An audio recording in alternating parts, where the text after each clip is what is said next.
देखिए, ये सिर्फ खरगे जी की आशंका नहीं है।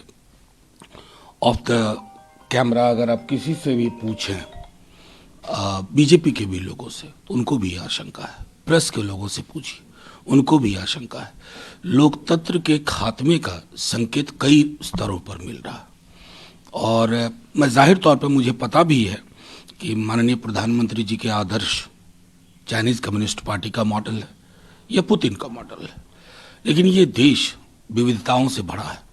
मैं ये कहूँगा कि खड़गे साहब ने जो आशंका व्यक्त की है, उसके बरक्स पूरा देश जागेगा। चुनाव से पूर्व, चुनाव में, चुनाव के पश्चात। खोज रही है घर से, कल दिल्ली घर से उठाया गया, उनको उनकी गाड़ी सीज करके ले गई। देखिए, इसमें हेडलाइन मैनेजमेंट कितना है और क्या है मैं नहीं जानता। एक मुख्यमंत्री हैं, उनकी प्रोटोकॉल होते हैं और कहते हैं कि आप ईडी हेमंत सोरेन जी को खोज रही है। चक्कर क्या है ना, ये सबको ढूंढेंगे। इनकी आप देखिए ना रफ्तार क्या चल रही है। हमें तो लगा था कि राम मंदिर के बाद इनका मन ठंडा हो जाएगा, लेकिन वहां प्राण प्रतिष्ठा की अपने अंदर के राम को पहले वो नाथूराम वाला राम बना लिया, बापू वाला हे राम नहीं। अब यहाँ आप कल आपने देखा है लालू जी के साथ, आज तेजस्वी जी के साथ होगा। उधर महाराष्ट्र में चल रहा है, तमिलनाडु में चल रहा है।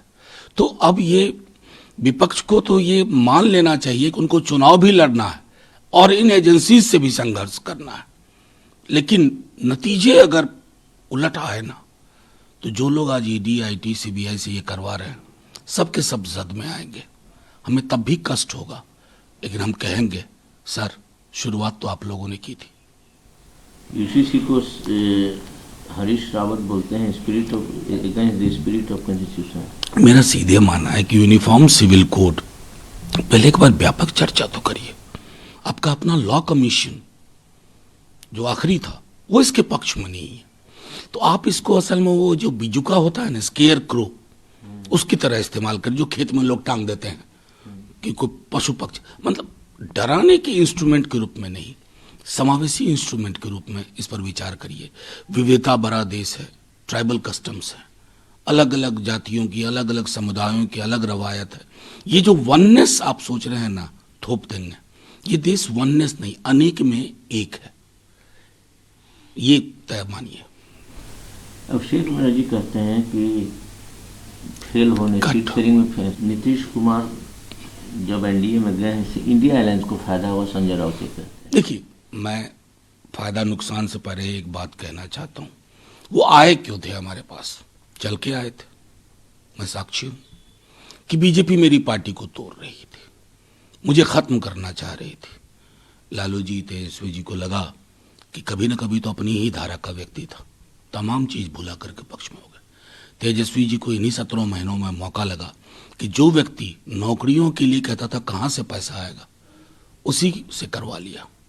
आज बिहार में देखिए युवाओं में क्या हताशा है, उनको लग रहा है कि आगे की नौकरियों के द्वार बंद हुए। अभी तो 2-3 जो उन्होंने लाखों भर्तियों वाली काम किए थे, वो तो ये कैबिनेट में नहीं लाए, पिछले 2 कैबिनेट में, क्योंकि शायद मन बना चुके थे। मेरा सीधे तौर पर मानना है ये लड़ाई आर पार की होगी।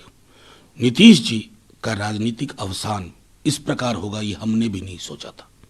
ये उनके लिए भी सोचने की जरूरत है, अगर वो अपनी इच्छा से निर्णय ले पाए, जिस पर मुझे शक है। ममता बनर्जी कहती है कि बीएसएफ जो है ना, सेपरेट आई कार्ड के लिए फोर्स कर रही है। देखिए, मैं सीधे तौर पर देख रहा हूँ कि हर स्टेट में मेजर अपोजिशन पार्टी से लड़ने का इनका तरीका अलग अलग है। वहां पर ये सीए, बॉर्डर इश्यूज अननेसेसरी।